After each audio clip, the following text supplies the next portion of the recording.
Podemos entonces escucharlo al doctor Moratorio sobre un título que es contundente, Las vacunas funcionan, ese es el título de su presentación. Por favor. Lo escuchamos. Bueno, gracias a todos. Yo soy un científico básico y tengo un tinte evolutivo en donde he trabajado con virus y evolución viral experimental. Agradecer a las academias de mi país que me extendieron esta invitación, principalmente a Juan José.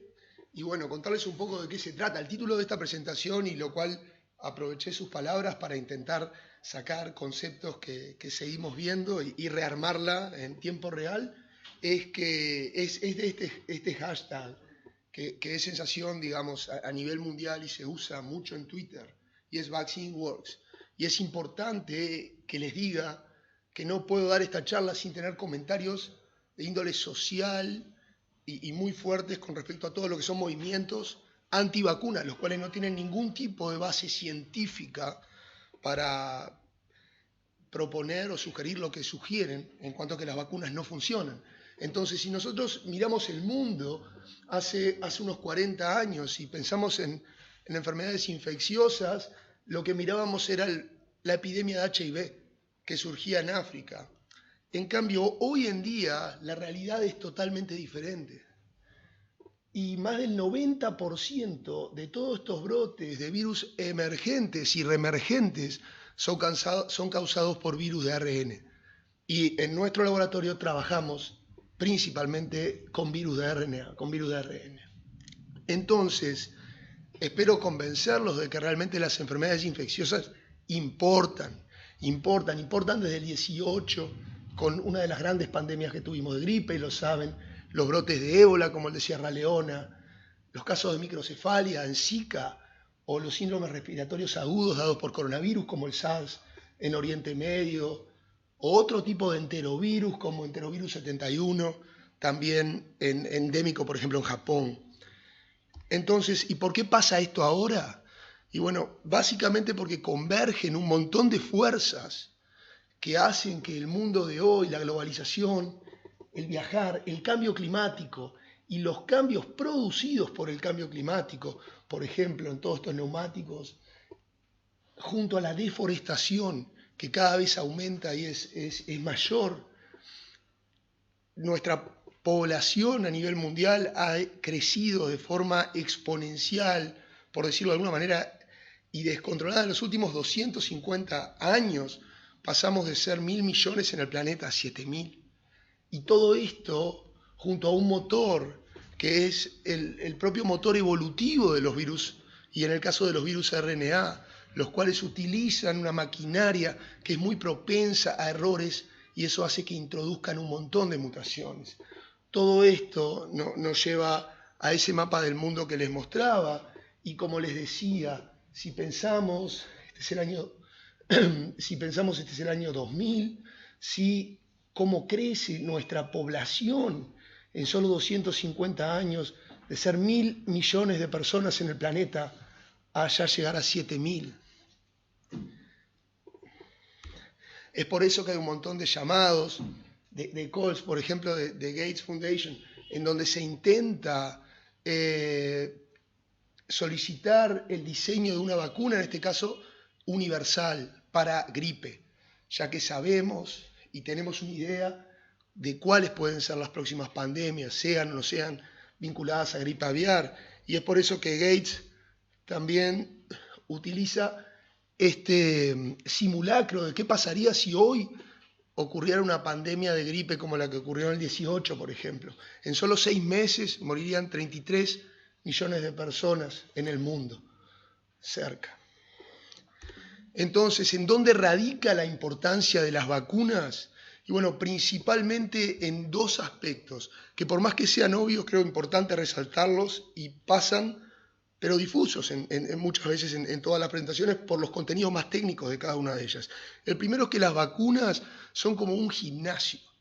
Son como un gimnasio en donde nosotros le damos la posibilidad al sistema inmune de entrenarse, de prepararse para evitar la enfermedad. El primer gran error de los antivacunas que hay que enfermarse naturalmente para generar esa inmunidad. No, podemos preparar al sistema inmune, podemos entrenarlo para prevenir la enfermedad per se. Ahí radica la atenuación y otras preguntas que aún no entendemos, como cuáles son las bases moleculares de la atenuación. En vacunas, en muchas de ellas, en función de las diferentes tecnologías que acá se han visto. El otro componente fundamental es que las vacunas interrumpen las vías de transmisión. Las vacunas son per se algo altruista, y ahora después voy a ahondar un poquito más en eso. Nosotros vacunándonos cuidamos a los que nos rodean. Y esto se conoce como el efecto rebaño, la inmunidad de grupo, que ahora lo voy a poner brevemente. Entonces, es fácil decir que gracias a las vacunas y a lo que es el agua potable y medidas de higiene, nuestra esperanza de vida pasó de ser de 40 a 50 años hace un siglo a vivir más de 70 hoy en día. Y eso es gracias a las vacunas, por sobre todas las cosas, con estas otras medidas de higiene y sanidad y agua potable, por sobre todas las cosas. Claramente las vacunas lo que hacemos es estimular una primera respuesta del sistema inmune que nos va a concebir, y esto ya fue abordado en otras charlas, de una memoria inmunológica para prevenir el enfermarse, el contagiarse con esa enfermedad. Algo importante que me parece resaltar, y por más que es muy viejo, pero hoy vuelve a tener una influencia grande, es que el sexo importa, y creo que es algo que saben pocos, y todavía no entendemos por qué pasa esto. Pero el sexo femenino genera una inmunidad, una vez de ser vacunado, mucho más robusta que el masculino. Y asimismo es que también las mujeres o el sexo femenino son más propensas a tener otro tipo de enfermedades autoinmunes, de tipo de cáncer, diferentes. Y esto puede ser por esa gran protección que existe generada en la respuesta. Y esto se puede ver bien claro, por ejemplo, en ratones hembras, luego de haber sido challenge con influenza A, con gripe A, ¿sí? Y podemos ver cómo los machos en barras sólidas y negras presentan títulos de IgG menores a los de las hembras, muy claramente. Entonces son cosas que son importantes. De intentar, quiero ser un poco provocativo y tirar conceptos que tal vez lleven la discusión hacia algún lugar diferente a lo que dicen muchas veces los libros donde podemos leer. Por otro lado, hablamos de Jenner, hablamos de Pasteur. Yo pasé 6 años de mi vida haciendo un postdoctorado en Pasteur de París y llegué hace un año a Uruguay con el sueño de armar mi historia, y en eso estoy. Pero me interesa ver que cómo era visto en aquella época Jenner. Bueno, tengo la mala noticia de decirle que estos movimientos antivacunas son desde esa época. Este es un retrato de la época que salía en periódicos y demás, y porque Jenner andaba vacunando con esa viruela extraída de las vacas o de las manos de las mujeres principalmente, que pasaban sus tardes en la granja ordeñando, se pensaba que a la gente le iba a salir partes de vacas en su cuerpo. O sea, ya a más de 100 años tenemos presencia de estos movimientos queriéndonos tirar. Pero las campañas de vacunación a gran escala han sido exitosas y son fundamentales. Y esto lo podemos ver en los casos de 100.000, por ejemplo, en cuanto al año con lo que fue la introducción de la vacuna inactivada de polio, la vacuna de Salk, luego la Sabin, cómo bajamos de 400.000 a casi 0 casos. Es importante también en el caso del sarampión entender luego de la introducción de la vacuna cómo eso baja. Y en esta gráfica acumulativa, cuántas muertes fueron claramente prevenidas o no logradas, casi 14 millones de muertes, gracias a la introducción de la vacuna de measles en diferentes lugares. Entonces, las vacunas representan una parte integral de nuestra existencia. Inmunizamos niños, adultos, mascotas. Muchas enfermedades hoy en día para nosotros, yo piso los 40 y les digo que inclusive para mí hay enfermedades que son muy raras, que muchos de esta audiencia era algo común de niños. Y creo que eso es otra cosa que ayuda a movimientos antivacunas a pensar que está bien que no nos vacunemos, porque no son conscientes de lo que muchos de acá vivieron y nosotros ya no vivimos porque lo hemos prácticamente limpiado del planeta. Como les decía, un concepto clave es el altruismo, la inmunidad de grupo. ¿Sí? Es el mantenimiento de un nivel crítico a nivel de inmunidad a nivel de la población. Y esto lo podemos ver muy brevemente en este simulacro, en donde acá pueden ver, por ejemplo, como el hilo rojo va a representar un patógeno dispersiéndose por una población. Los violetas o azules son porcentajes que no tienen inmunidad, que no están vacunados. Acá vacunamos al 25% de la población. Acá vacunamos al 50% de la población y así sucesivamente. Y podemos claramente prevenir, ya vacunando el 75% de la aprobación de la población, la expansión de este patógeno. Por supuesto, esto depende del R0, del patógeno y demás, pero es importante tener en cuenta. Los programas de vacunación dependen de la aceptación de la población y del valor que tienen, y es ahí donde los creadores de políticas tienen que jugar un rol fundamental, mucho mayor que científicos básicos como nosotros, que hoy nos paramos a contar un poco lo que hacemos. Muy por arriba hablamos de vacunas activas, hablamos de vacunas pasivas hoy. Me parece importante, cosas que no vimos, resaltar a lo que es una vacuna pasiva, la inmunidad que nos confiere nuestra madre, ¿sí? Luego de concebirnos ya casi 9 meses transfiriendo las IgG para luego empezar a crear nosotros nuestros propios anticuerpos. Es la vacuna pasiva por excelencia, esa inmunidad maternal que dura hasta 9 meses luego de llegar al mundo. Otras vacunas pasivas que salvaron lugares donde hubo 25.000 muertes, por ejemplo en Sierra Leona, en el brote de ébola, el CIMAP. Son 3 anticuerpos monoclonales que pegan directamente con el receptor de ébola y no lo dejan internalizar en la célula blanco. Esto se hace a través de la inmunización, se generan estos anticuerpos de ratones que son humanizados, o sea, son ratones que expresan tejidos humanos. Se los inmuniza en condiciones de bioseguridad de nivel 4 para generar estos anticuerpos y luego pueden ser escalados en plantas de tabaco. Es importante pensar que estas terapias también tienen un origen histórico.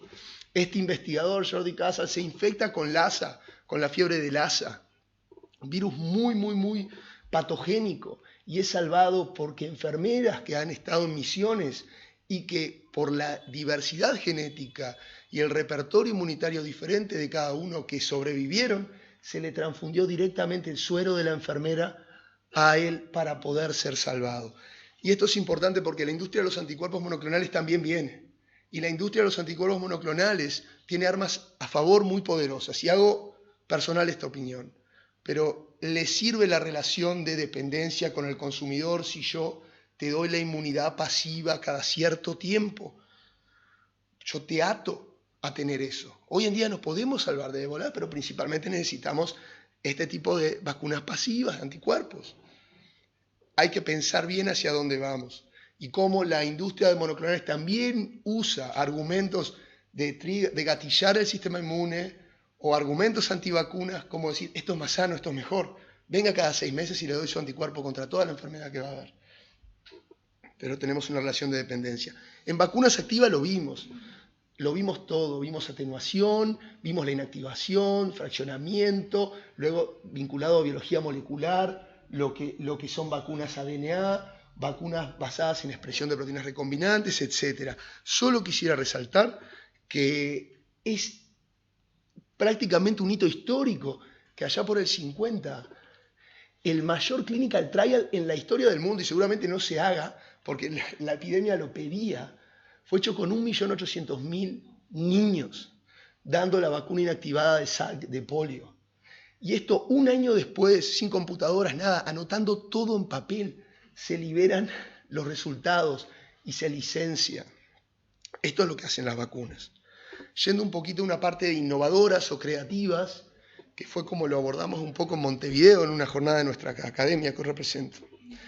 Pensar en las vacunas a mensajeros de RNA. Estas vacunas, a diferencia del DNA, mimetizan aún más la infección natural del patógeno que es de RNA en su genoma. Si a alguien le interesa, tiene que buscar Moderna, es la industria que lleva esta tecnología, y creo que vamos a escuchar mucho sobre este tipo de vacunas. Nuevas ideas en las que hemos trabajado, he trabajado también con nuestro grupo, vacunas basadas en principios evolutivos. Y acá capaz que soy un poquito más confrontador, por decirlo, o provocador, porque estos son pruebas de concepto y lo que queremos es encontrar respuestas a dinámicas de infección y respuestas de índole de biología evolutiva también, pero que pueden tener una aplicación el día de mañana en este campo. Un ejemplo son las vacunas basadas en principios evolutivos. Los virus de ARN mutan mucho. Y perdón que no pongo mucho dato porque sé que la audiencia es muy variada y prefiero mandar el mensaje. Luego podemos ir con los datos estrictos de cada una de estas cosas que les digo. Mutan muchísimo y eso hace que cambien muchísimo. Pero eso también tiene una relación costo-beneficio. Tantas mutaciones son detrimentales. 40% de las mutaciones que genera cualquier virus de RNA le baja la aptitud replicativa a ese virus. O sea que caminan como por no sé cómo decirlo, como un hill, como si fuera en el borde de una montaña, y como en el filo, y podemos utilizar estas ideas para empujar y hacer que muten. Acá es pensar totalmente fuera de la caja, y como digo, son principios y son pruebas de concepto que responden a preguntas de ciencia básica, pero siempre pensamos que la vacuna tiene que ser estable, tiene que ser quieta, no tiene que mutar porque puede revertir y demás. Bueno, yo ahora le estoy diciendo, ¿y qué pasa si hacemos que mute más, pero de alguna manera diseñamos su genoma por biología sintética para que la mayoría de esas mutaciones sean detrimentales? Por ejemplo, sean codones de terminación de la traducción, sean codones que digan stop y el virus pare de traducirse. ¿Y qué pasa si la mayoría de los virus de RNA tienen solo un marco abierto de lectura, por lo tanto codifican muchas veces sus proteínas como poliproteínas? O sea que un codón stop es un virus suicida para muchos de ellos. En eso estuvimos trabajando mucho tiempo y por biología sintética cambiamos determinados lugares de genoma sin cambiar la identidad proteica del virus para favorecer la llegada de estas mutaciones que son detrimentales, que son un aumento de codones stop. Esto lo publicamos hace 1 año y medio y es una suerte de hacer aikido con los virus. O sea, su principal fuerza es moverse y moverse muy rápido y mutar y cambiar. Bueno, usémosla en contra del oponente. Si se acuerdan de este actor malísimo que todos consumimos, Steven Seagal, de eso se trata el aikido, de usar la fuerza del oponente en su contra. Y claramente era lo que hacía, ¿no? Él usa la fuerza del oponente para derribarlo. Bueno, queremos que el virus mute más. Nosotros podemos alterar las polimerasas virales. Podemos hacer virus más fieles o virus más mutadores. Y podemos medir la cantidad de mutaciones que introducen estos dos tipos de virus que diseñamos por ingeniería genética. Y bueno, así fue que lo hicimos y damos un virus normal. Esto fue hecho con influenza H1N1, influenza A, y también fue hecho con Coxsackie, con un enterovirus, por ejemplo, de la familia de polio. También ahora, este año, fue publicado con chikungunya. Ponemos el virus normal, el ratón se muere. Las partículas rojas son las partículas de virus que están muertos, que acumulan mutaciones que son detrimentales, pero ahora le ponemos nuestro virus rediseñado genéticamente y cada vez que replica genera mucho más partículas inviables, que lo que hace es que el ratón no muera y se genera inmunidad. Esto también fue visto cuando introducimos chikungunya virus con este diseño en una comida de sangre y se lo damos a mosquitos, el virus salvaje, con este virus que introduce mutaciones malas, y claramente se ve una atenuación en los mosquitos directamente. Porque lo otro que hay que pensar es vacunas, pero si podemos ir hacia otro lugar, si podemos atacar esto desde otro lugar, por ejemplo, desde el lugar en donde el virus salta de especie.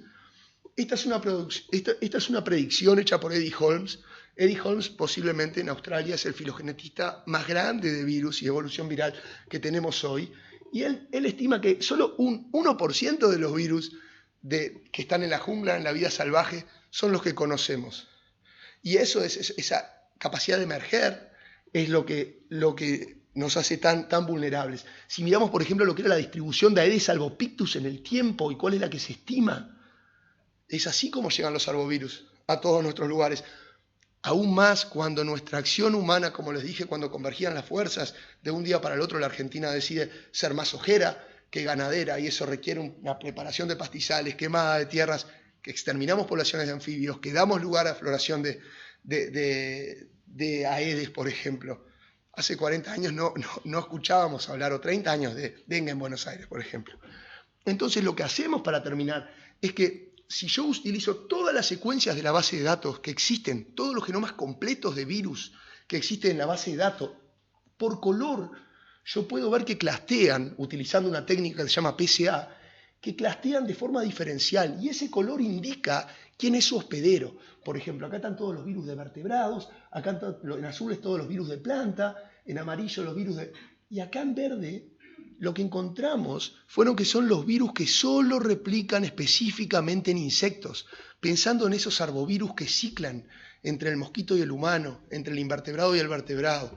Entonces vamos más cerca e intentamos encontrar firmas moleculares de estos virus que son solo específicos para insectos, intentar copiarlas y otra vez por biología sintética introducir estas firmas, de modo de, y repito, esto no tiene nada que ver con una vacuna, sino como exploración de posible intervención para crear virus que ahora, por ejemplo, chikungunya o dengue, se sientan mucho más cómodos en el mosquito que en el vertebrado y no pasen de mosquito a vertebrado. Son cosas que estamos probando hoy en día y que por supuesto conllevan un montón de dilemas éticos y los cuidamos de forma 100% en cuanto a la posibilidad de ganar gain of function y un montón de cosas que se debaten, y lo hacemos en condiciones de bioseguridad adecuadas. Muchas de estas cosas lo hacemos en París con quien retengo una afiliación. Entonces, ¿podemos erradicar enfermedades virales? Es la pregunta. Bueno, con respecto a virales, solo pudimos hacerlo con una. Y creo que enfermedades en general, creo que son 3 o 4, no más. Y hay características esenciales para que esto pase. Por ejemplo, ese virus tiene que replicar en un único host, en un único hospedero, y después la vacuna tiene que dar una inmunidad de por vida o lo más larga posible. El mensaje fundamental es que ninguna enfermedad, hasta el conocimiento de todos nosotros, ha podido ser erradicada sin una vacuna. Por eso, más allá que existen terapias y demás, como hoy tenemos para hepatitis C, que nos curan, es fundamental la medida profiláctica de la vacuna. Es fundamental. Y con esto me despido. Este es nuestro grupo. Yo, como les digo, de a poco dirijo el laboratorio con Pilar, que me acompaña hoy. Está Fernando, que es profesor también, colaboradores de París, postdoc, estudiantes de todos. Y bueno, ese es un poco el mensaje que les quería dar. Gracias.